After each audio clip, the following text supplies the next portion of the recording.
Ladies and gentlemen, hello and welcome to creating a Udemy course. I'm Ross Maynard and I've just started creating courses in Udemy and in Skillshare, and I've done a separate video on Skillshare should you wish to have a wee look at that. If you're starting to make courses for the first time, then I would suggest that Skillshare is an easier place to start. It's much more straightforward putting a course onto Skillshare than on Udemy, as you'll see in this video. Probably takes about 2 hours on Skillshare. I would say it's probably double that for Udemy. There's a lot more screens to go through and a lot more boxes to fill in, as we'll see. So with that in mind, let us get started and move on. I'm assuming here that you've already made an account in Udemy so that you're ready to get started. I'm not going to cover the signing up process. So when you sign into Udemy, this is the screen that you get. This is the student screen and it allows you to search for courses. But if you look in the sort of top right, middle right there, there's a bit that says instructor, and we're going to click on that because that's where you create a course. Right, so we've clicked on instructor and it takes you to your instructor screen, which shows the courses that you're currently working on. Or obviously it will be blank if you haven't created any courses. You can see I've got 2 courses there that I'm working on. The Innovation Masterclass, which I can finish off fairly soon, and the Theory of Constraints, Throughput Accounting and Lean Accounting, which will need a lot more work. I'm still working on materials for that. And on the right of the screen there, you'll see a red box that says New Course. So we click onto that and it takes us through into this next screen. Find out the type of course that you're making. And I'm going to show you how to make a course. So we click onto that and it takes us onto another screen that says how about a working title. The course that I'm working on, I'm going to call the 3 Laws of Improvement. So I type that in and press continue there on the bottom right. And then it wants me to choose a category for the course. Well, this is going to be a business course. So I choose that category and press on continue again. And then it takes me onto a slightly odd screen. How much time can you spend creating your course per week? I'm not at all sure what the purpose of that is. However, I have picked one of the box. I have 5+ hours this week to create that course. So I select that and press create course. And then it takes us on to the course creation series of screens. We can see down the left hand side there, all of those elements are elements that we're going to have to fill in for this Udemy course. And the first one is target your students. So we begin to type in the boxes, the information about the course to be able to target students. So there I've put in firstly, what will students learn from this course? And then further down the page, we see that there are no course prerequisites in my case. And then the types of students that the course is appropriate for. And then on the top right there, we see the save button. We should press the save button frequently, by the way. It doesn't automatically save in Udemy. And that will complete that first screen. And then we go on to the next screen, which is course structure. And the purpose of this screen is to help you plan your course. So it's really a link to resources and things. There's nothing you have to actually do on this screen. And I've already created my materials for my course, so I don't really need to do anything on that screen. So with that in mind, I move then on to the next one, which is called Setup and Test Video. And again, this is really telling you the setup that you need for your course about microphones and things. And as you can see on the right hand side there, you can also create a test video and you get a free short assessment of the video that you create. So it's worthwhile doing that if you're new to video creation, new to course creation. Just follow the screens that happen when you press the create a test video button and you upload about 3 minutes of your video, and a day or 2 later you'll get feedback on that video. And it's quite useful and it's quite encouraging, and they encourage you to continue. But that's all there is on that screen. Again, there's nothing to fill in on that screen. So the next screen we have is called Film and Edit. And again, it's just providing information about how to make your videos and how to make your course. There's nothing to fill in on this screen. And as I said, I've already created the materials for this course, so I don't need to do anything on this one. Okay, and then we come to the screen that is called Curriculum. And this is probably the biggest screen of the lot. This is where you load your materials, and this is where you describe your course and create your course. So we see there, firstly, it has a section called Introduction and Lecture 1 Introduction. You can edit the names of these, but this is where you start to create material. So we can see a little box there that says Content. We click on that and you select a file for your first video. As we can see on the next screen, I've renamed that lecture The 3 Laws of Improvement, kind of introductory lecture. I'm uploading a video which is processing. And you can also upload resources, so you can upload documents and things. And again, as you can see on that screen, I've uploaded PDFs of the slides and also the MP3 recording, should anyone wish to listen to that in the car when they're away. Okay, and we have to work through each of your videos, each of the materials that you've created for your course, you'll create a lecture for, so there's quite a lot to go on. You can upload each video and each document individually in each individual lecture, and that's fine. You can also, if you see at the top right there, there's a button that says Bulk Uploader. You can upload all your videos at once, and obviously that will take a while in processing time, but at least it gets them up and it puts them into something called your library. So if you're going to click on that, it then tells you to add files, as we can see there, and there's an upload button to press. And then that puts them, as I say, into the library. And it takes a while for them to upload, and you can't progress until they've all uploaded and processed. So that would be a good time to go away and have a cup of tea and a sandwich or a short break. When they are uploaded, we can continue loading our lectures. So in the next screen there, I'm creating lecture number 3, which is called Tools for Improvement. Obviously, I've typed that in. And when you've added that lecture, it asks you for content type, and you have the choice of video and slide, mix up, and article. So far I've only loaded video, so I don't quite know what the other 2 buttons do, but you click on that and then it takes you to a screen where you can upload the video individually, or you can see the second option there is to add from library.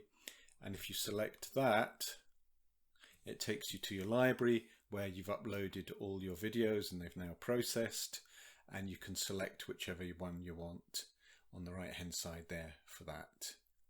And then when you do that, it puts it into the lecture, and you have a short section that you have to type in to describe that particular lecture. And then once again there we can see the Add Resources button at the bottom, and you can add any sort of file or document that you want. As I say, I'm uploading the PDFs of the slides and the MP3s, and I'm doing that for each lecture. So we work through each lecture, and they advise you to keep the videos fairly short. They talk about sort of 5 minutes per video. I have got 1 or 2 longer than that, but they like the videos in short chunks so that students can take breaks. And depending on the length of your course, you might want to split it into sections. So you can add a new section. As we see there, I've added section 2, Unleash the Power of Your People for Improvement, and continue adding lectures and videos and materials as we did before. It seems to serve no real purpose splitting it into sections other than you've got kind of chapters in your course. And it's not just lectures and videos that we can add, there's other things that we can add as well. So when you click the little plus to add a new element, a new lecture, you get these 5 options coming up. You can add a lecture, which most of mine have been so far. You can add a quiz, which we're just about to look at. You can add a coding exercise. I don't know how that's structured because I can't code to save my life. You can add a practice test, and you can add an assignment, which we'll also look at later. So let's look at adding a quiz now. If you've seen my video about creating a course in Skillshare, you'll know that it's only videos that you upload in Skillshare. Udemy has a much more wider range of options, as we can see there, which is good. It adds value for the students. It takes more time though, because you have to key everything in. But I think it's good to add a quiz. Udemy allows a multiple choice quiz to be added. I think that adds a bit of variety for the course and also tests the students' knowledge. So when we click Add Quiz, It takes us through a number of screens, and essentially you have to key everything in here. It would be good if there was a pro forma that you could type in and upload and it would automatically create the quiz, but no, each line has to be typed in, or you could paste each line in individually.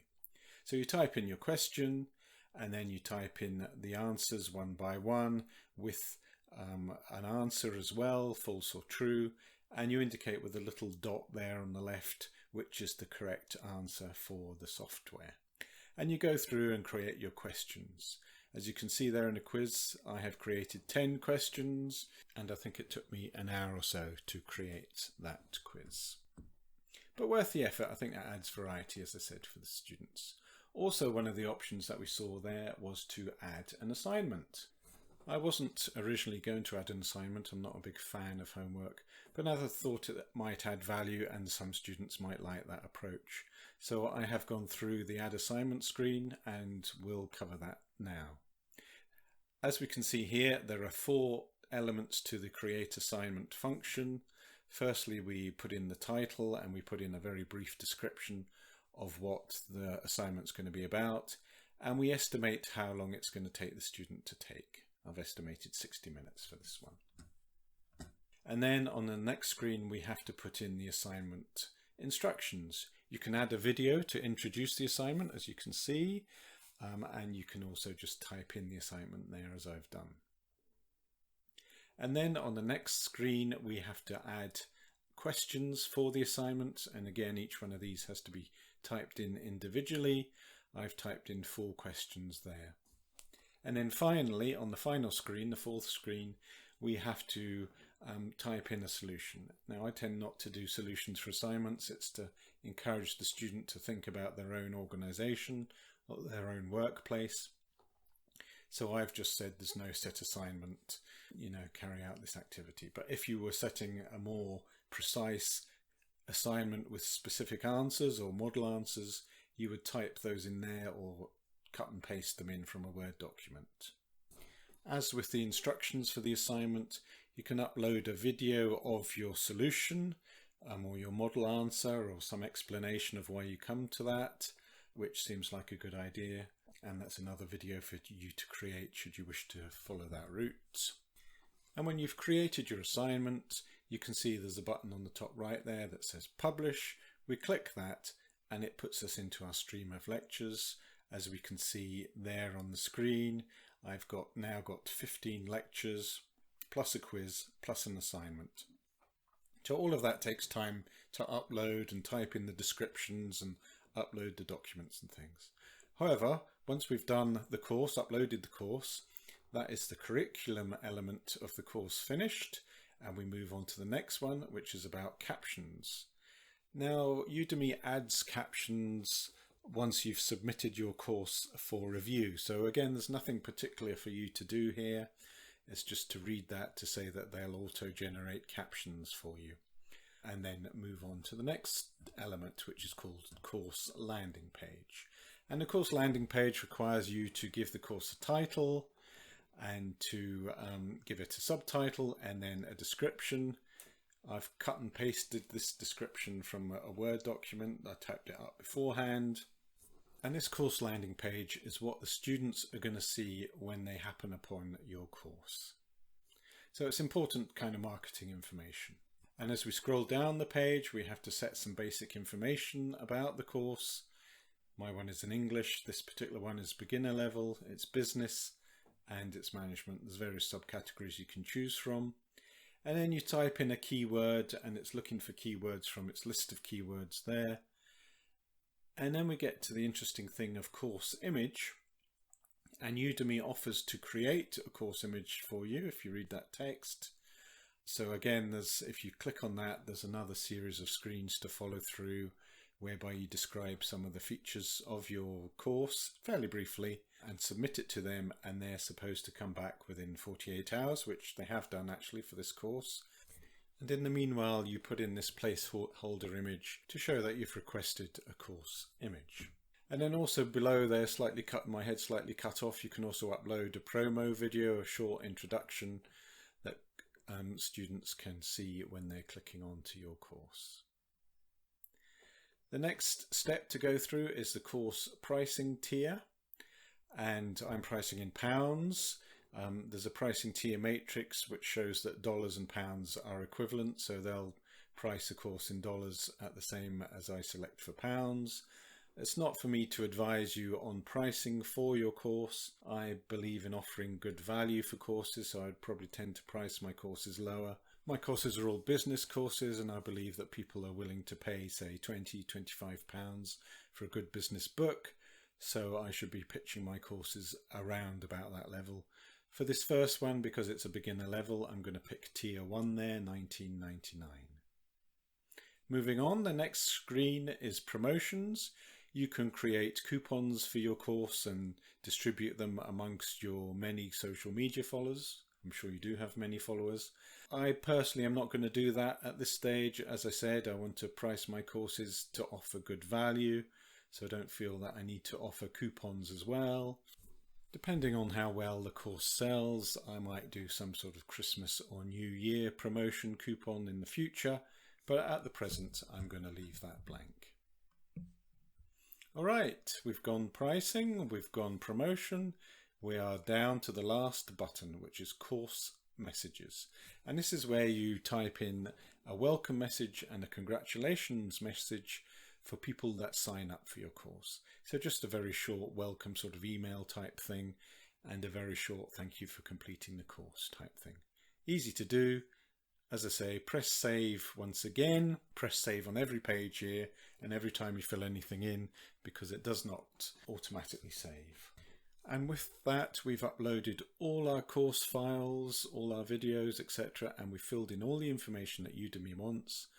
And we can now press that button at the bottom there that says submit for review. And I believe that they promise to come back to you within 3 days with the results of their review. I'm still waiting for the review on this particular course. And when you click submit for review, a number of things can happen. When I was doing this as a practice run, it asked me to verify my identity. But this time, the second time through, as I'm doing it for this video, it hasn't asked me to verify my identity. It's gone straight to a course URL page. So I'm going to click that again, and then it gives me a screen that says congratulations on finishing your course. We will review your course within the next 2 business days, so hopefully I should hear today or tomorrow about my course. And that's it. Once the course has been reviewed and hopefully approved, we'll see what they come back with. That will be your course live. And now, just to add, 1 day later from all those previous screens that I've been through, I've had an email back from them to say that they have added captions to the course. So I've gone back to the captions page there, and you can see they've put green ticks against everything. Right, here we are 2 days later, and I've received an email from Udemy telling me that my course is now live. I go on to my courses page, and there it is, the 3 laws of improvement, along with the graphic that they've put in, that they created for me, is now marked as live, and also the Innovation Masterclass, which I submitted a day after 3 Laws of Improvement class, is also live, so they must have approved the 2 at the same time.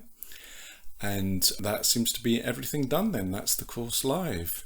Then at the end of that day, I received another message from Udemy about free previews. Apparently you have to have 10 minutes of free preview across your course. I didn't know that. I obviously didn't read that part of the small print. So I had to go back into the course and allow 10 minutes of sections for free preview, which is fine. I just didn't know that beforehand. So something to bear in mind when you think your course is live, you might have to allow free preview. Anyway, that's it all done. That's the course live. That's 45 screens that we've gone through there, and sections of screens. So a lot more to go through then on Skillshare, but it is a satisfying process. I like the way that Udemy does allow different documentation to be uploaded, assignments to be created, and even creating the quiz is useful for learners, even though it is a bit clunky to do. That's everything. That's live. Thank you very much for your time. I hope this has been helpful to you. I hope you might be able to now go ahead and create a course in Udemy, and have a look at my other video on creating a course in Skillshare for that as well. And perhaps if I'm lucky, you might have a look at my courses on Udemy and on Skillshare. But thank you for listening. I hope that was helpful, and goodbye.